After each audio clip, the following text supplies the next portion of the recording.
జనసేన అధినేత పవన్ కళ్యాణ్పై ముద్రగడ పద్మనాభం చేసిన వ్యాఖ్యల పట్ల కాపు సంక్షేమ యువసేన నాయకులు తీవ్ర ఆగ్రహం వ్యక్తం చేస్తున్నారు. కులాన్ని అడ్డుపెట్టుకుని ముద్రగడ రాజకీయంగా ఎదగాలని చూస్తున్నారని ఆగ్రహం వ్యక్తం చేశారు. పవన్ కళ్యాణ్ విమర్శించే అర్హత ముద్రగడకు లేదంటున్న ఉమ్మడి చిత్తూరు జిల్లా కాపు సంక్షేమ యువసేన నాయకులతో మా ప్రతినిధి Raju face to face. Pawan కళ్యాణ్పై ముద్రగడ పద్మనాభం చేసినటువంటి వ్యాఖ్యల పట్ల రాష్ట్ర వ్యాప్తంగా ఉన్నటువంటి కాపులు స్పందిస్తూ ఉన్నారు. ముఖ్యంగా పవన్ కళ్యాణ్ ఇవాళ కాపు సంక్షేమం కోసం ఒక పార్టీని పెట్టి అంతేకాకుండా రాష్ట్రంలో ఉన్నటువంటి బడుగు బలహీన వర్గాలన్నీ కూడా ఏకతాటిపైకి తీసుకొచ్చేటటువంటి ప్రయత్నం చేస్తుంటే ముద్రగడ పద్మనాభం పవన్ కళ్యాణ్ మీద వ్యాఖ్యలు చేయడం సరికాదు అని చెప్పేసి ఆయనకి హితవు పలికేటటువంటి పరిస్థితి. ఈ నేపథ్యంలోనే రాష్ట్ర వ్యాప్తంగా ఉన్నటువంటి కాపు సంక్షేమ సంఘం నాయకులు కావచ్చు, అంతేకాకుండా కాపు సామాజిక వర్గానికి సంబంధించినటువంటి నేతలంతా కూడా స్పందిస్తున్నారు. అంతేకాకుండా 2-3 రోజులుగా వైసీపీకి సంబంధించినటువంటి ఎమ్మెల్యే ద్వారంపూడి కావచ్చు, అలాగే అంబటి రాంబాబు చేసినటువంటి వ్యాఖ్యల పట్ల సర్వత్రా ఆగ్రహం వ్యక్తం చేస్తూ ఉన్నటువంటి పరిస్థితి. దీని మీద మనతోటి మాట్లాడేందుకు కాపు సంక్షేమ యువసేన చిత్తూరు జిల్లా అధ్యక్షుడు లోచన ఉన్నారు. మాట్లాడుతుంది ఏంటి అసలు ఇవాళ ముద్రగడ పద్మనాభం ఒక లేఖ రాశారు, పవన్ కళ్యాణ్ ఒక వీధి రౌడీలాగా అభివర్ణించేటటువంటి పరిస్థితి, ఏమంటారు? ఫస్ట్ ఆఫ్ ఆల్ ముద్రగడ్డ గారిని మనం ఒక నాయకుడిగా లేకపోతే ఆయన లేఖకి అంత ఇంపార్టెన్స్ ఇవ్వాల్సిన అవసరం లేదు. ఎందుకంటే ఆయన నిబద్ధత లేని వ్యక్తి. ఆయన ఎప్పుడైతే 2019లో వైఎస్ఆర్సీపీ గవర్నమెంట్ ఫామ్ చేసిందో ఆయన ఉద్యమం అని ఆయన అనుకుంటున్నారు. ఏదైతే ఆయన చేస్తున్న ఉద్యమాన్ని వెంటనే నిలిపేశారు. సో దాని తర్వాత ఇప్పుడు ఈరోజు ఆయన పవన్ కళ్యాణ్ గారి గురించి ఒక లేఖ రాశారు. ఇదే ముద్రగడ్డ గారు పవన్ కళ్యాణ్ గారిని ద్వారంపూడి చంద్రశేఖర్ రెడ్డి గారు లకారాలతో మాట్లాడారు పబ్లిక్ మీటింగ్లో. ఆ రోజు ఎటువంటి లేఖ రిలీజ్ చేయలేదు. పవన్ కళ్యాణ్ గారి కుటుంబంలో తల్లిని, భార్యని, ఇంకా మాటలు కూడా రాని పసిబిడ్డల్ని కూడా వీళ్ళు వైసీపీ వాళ్ళు కానీ ఇతర నేతలు కానీ తిడుతున్నప్పుడు ఆయన నుంచి ఎటువంటి స్పందన కానీ ఎటువంటి లేఖ కానీ లేదు.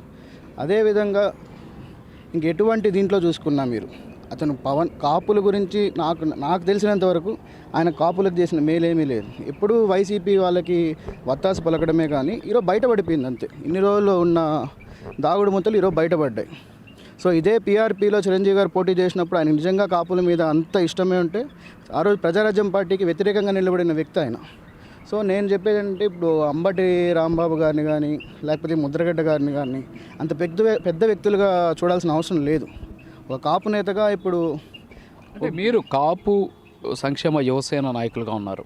ముఖ్యంగా కాపు రిజర్వేషన్ల కోసం ముద్రగడ పద్మనాభం రాజకీయంగా ఎదిగేందుకు ఈ ఉద్యమాన్ని వాడుకున్నారు అని చెప్పేసి పవన్ కళ్యాణ్ గారు చేసినటువంటి వ్యాఖ్యల పట్ల మీరు ఏ విధంగా స్పందిస్తారు? కాపులుగా ముద్రగడ పద్మనాభం పవన్ కళ్యాణ్ మీద చేసినటువంటి వ్యాఖ్యలకి ఏ విధమైనటువంటి కౌంటర్ ఇస్తారు?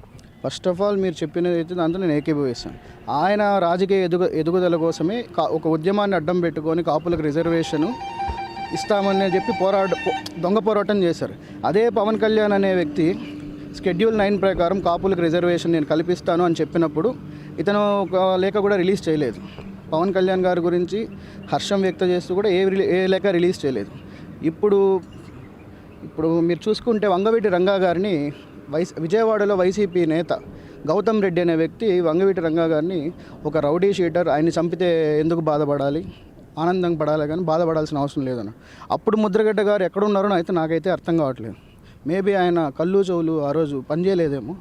ఈరోజు పవన్ కళ్యాణ్ గారు కాపుల కోసమే కాకుండా బడుగు బలహీన వర్గాల కోసం నిరంతరం కృషి చేస్తున్నప్పుడు మీరు సపోర్ట్ చేయకపోయినా పర్లేదు. సో ఇట్లాంటి లేఖలు రాయడం వల్ల మీరు ఇంకా దిగజారిపోతారే తప్ప పవన్ కళ్యాణ్ గారు ఒక మెట్టు కూడా దిగే పరిస్థితిలో లేరు. ఎందుకంటే మీరు చూస్తే ఇప్పుడు ఎవరిని అడిగినా యువతని కానీ అలాగే రిటైర్ అయిన వ్యక్తుల్ని కానీ లేకపోతే మధ్య వయసు ఉన్న వాళ్ళని కానీ ఎవరిని అడిగినా కూడా ప్రతి ఒక్కరు జనసేన. ఇప్పుడు వారాహి యాత్ర సక్సెస్ అవుతున్నటువంటి తరుణంలో పవన్ కళ్యాణ్ ఎక్కడ సక్సెస్ అవుతాడో, పవన్ కళ్యాణ్ ఎక్కడ ముఖ్యమంత్రి పీఠాన్ని అధిరోహిస్తాడు అనేటటువంటి భయంతోనే ఇవాళ ముద్రగడని వైసీపీ వదిలినటువంటి ఒక అస్త్రంగా భావించవచ్చటరా? మీరు మాట్లాడింది కరెక్టేనండి, కానీ అస్త్రాలు అన్నంత పెద్ద పదాలని వాడకూడదు నేను అనుకుంటున్నా. వీళ్ళంతా అస్త్రాలు కాదు, చిన్న చిన్న చీమలు అని నేను అనుకుంటున్నాను. ఇట్లాంటి చీమలు వారాహి కింద పడి నలిగిపోవాల్సిందే తప్ప జనసేనకు కానీ వారాహి యాత్రకు కానీ ఎటువంటి ఇబ్బంది ఉండదు. మీరు చెప్పినట్టుగా ఈరోజు వారాహి యాత్ర విజయవంతమైంది కాబట్టి ఇటువంటి చీమలు పుట్టలో నుంచి ఇదే కాదు, ముద్రగడ్డ గారు అనేది ఈరోజు వచ్చారు. ఇంకా ఎలక్షన్స్కి మా కళ్యాణ్ గారు చెప్పినట్టు డిసెంబర్లోనే నవంబర్లోనే ఎలక్షన్స్ వస్తున్నాయి అని చెప్పారు. సో నెలకొకరు వారానికొకరు ఇట్లాంటి చీమలు బయటకు వస్తూనే ఉంటాయి. ఓకే, మీరు చెప్పండి, ఏదైతే కాపు సంక్షేమ సేనకు సంబంధించినటువంటి యువసేన జిల్లా ఆర్గనైజింగ్ సెక్రటరీగా ఉన్నారు, జిల్లా వర్కింగ్ కమిటీ ప్రెసిడెంట్గా ఉన్నారు. సో ఏ విధంగా తీసుకోవచ్చు ఈరోజు ముద్రగడ చేసినటువంటి వ్యాఖ్యలు? ఆంధ్రప్రదేశ్లో కులాల మధ్య రాజకీయం జరుగుతూ ఉంది. దీనికి మూల కారకుడు జగన్మోహన్ రెడ్డి గారు.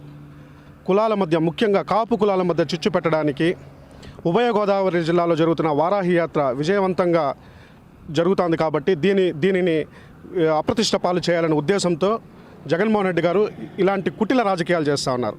ముద్రగడ పద్మనాభం గారు ఇలా చేస్తారని ముందుగా ఊహించింది. ఈరోజు ఆయన ఏం పెద్దగా షాక్ ఇచ్చిందేం కాదు కులానికి.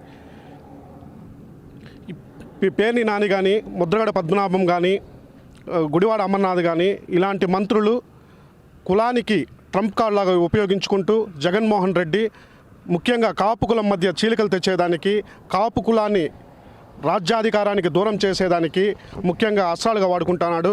దీన్ని మేము కాపు సంక్షేమ సేన తరపున తీవ్రంగా ఖండిస్తూ ఉన్నాము. మీరు ఎన్ని ప్రయత్నాలు చేసినా కాపు సామాజిక వర్గము పూర్తిగా నాయకుల వెంట కాదు, పవన్ కళ్యాణ్ వెంటే ఉంటారు అని మేము చిత్తూరు జిల్లా నుంచి మేము ఉద్ఘాటిస్తున్నాం. ఓకే, సో మొత్తానికైతే ఇవాళ ముద్రగడ పద్మనాభం చేసినటువంటి వ్యాఖ్యల పట్ల సర్వత్రా విమర్శలు వ్యక్తమవుతున్నాయి. ఎందుకంటే కేవలం కాపు సామాజిక వర్గాన్ని అడ్డం పెట్టుకుని ఆయన రాజకీయంగా ఎదిగేటటువంటి ప్రయత్నం చేస్తున్నాడు తప్ప ఏ రోజు కూడా కాపు సామాజిక వర్గం కోసం ఆయన ఎలాంటి ప్రయత్నాలు చేయలేదు. చివరికి రిజర్వేషన్ల పేరుతోటి రాజకీయంగా ఎదుగుదలకు వినియోగించుకుంటున్నాడు అనేటటువంటి వాదన కాపు నాయకుల నుంచే వ్యక్తమవుతున్నటువంటి సిచ్యువేషన్. మరోపక్క ముద్రగడ పద్మనాభంతో పాటు వైసీపీలో ఉన్నటువంటి కొంతమంది నాయకులంతా కూడా కేవలం పవన్ కళ్యాణ్ టార్గెట్ చేస్తూ ప్రస్తుతం కులంలో చీలికలు తీసుకొచ్చేటటువంటి ప్రయత్నం చేస్తున్నారు అనేటటువంటి వాదన కూడా వ్యక్తమవుతుంది. ఇలాంటి చీమలు రోజు రోజుకి బయటకు వస్తాయి. సో ఆ చీమలన్నీ కూడా వారాహి రథం కింద పడి ఖచ్చితంగా అవి చనిపోతాయని చెప్పేసి చెబుతున్నట్టు సిచ్యువేషన్. సో మొత్తానికైతే ప్రస్తుతం జరుగుతున్నటువంటి వారయాత్ర సక్సెస్ అవుతున్నటువంటి నేపథ్యంలో ఏదైతే ఇక్కడ ఉన్నటువంటి వైసీపీకి సంబంధించినటువంటి నాయకులు కావచ్చు, అంతేకాకుండా కొంతమంది ముద్రగడ పద్మనాభం లాంటి కాపు సామాజిక వర్గానికి సంబంధించిన నాయకుల్ని పావులుగా వాడుకునేటటువంటి ప్రయత్నం జరుగుతుంది.